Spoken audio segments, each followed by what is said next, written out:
L'Université de Lagos au Nigeria a fermé son campus aux étudiants depuis le 15 juillet après que certains d'entre eux ont été testés positifs au nouveau coronavirus. Selon les autorités universitaires, cette mesure vise à limiter la propagation du virus sur le campus. Il a donc été conseillé aux étudiants de prendre tous leurs effets personnels immédiatement. À ce titre, les cours pour le reste du semestre seront donnés virtuellement à partir du 26 juillet. Depuis le début de la pandémie, le Nigeria a officiellement enregistré 168 915 cas de contamination, dont 2125 décès.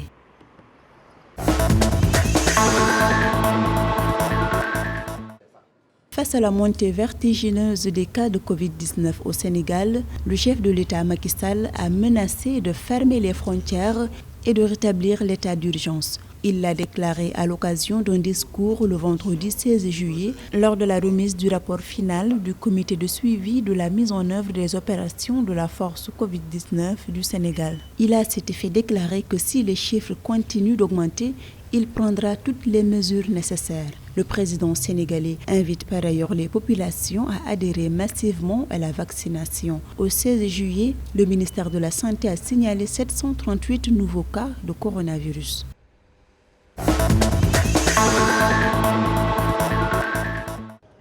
Dans le but d'endiguer l'explosion des cas du nouveau coronavirus enregistrés ces dernières semaines au Rwanda, les autorités du pays ont annoncé un confinement dans la capitale Kigali. Cette mesure entrée en vigueur ce 17 juillet se poursuivra jusqu'au 26 juillet.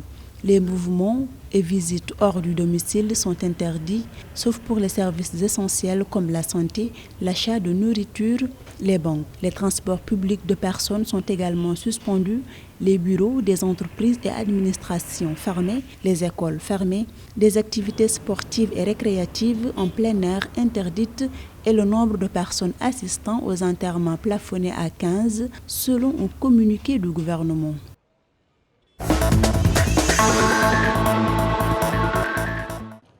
Le Botswana, qui s'attendait à recevoir un lot de 940 800 doses de vaccins Covid-19 du programme COVAX, n'a réceptionné au total que 82 290 doses, dont 62 400 doses d'AstraZeneca et 19 890 doses de Pfizer. De ce fait, environ 15 000 personnes dans le pays ne pourront pas recevoir leur deuxième dose de vaccin d'AstraZeneca à temps, selon le ministère de la Santé. Le programme COVAX, soutenu par l'Organisation mondiale de la santé, s'était engagé à livrer 2 milliards de doses de vaccins Covid-19 à 180 pays du continent d'ici la fin de 2021, mais n'en ont livré jusqu'à présent que 118 millions.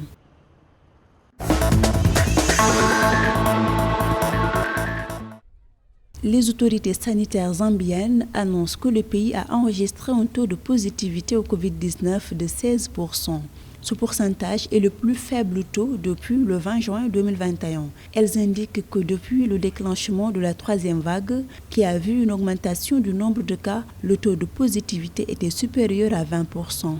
Afin d'améliorer cela, le gouvernement zambien exhorte les communautés à intensifier les interventions préventives. La Zambie a enregistré 1215 nouveaux cas confirmés au cours des dernières 24 heures.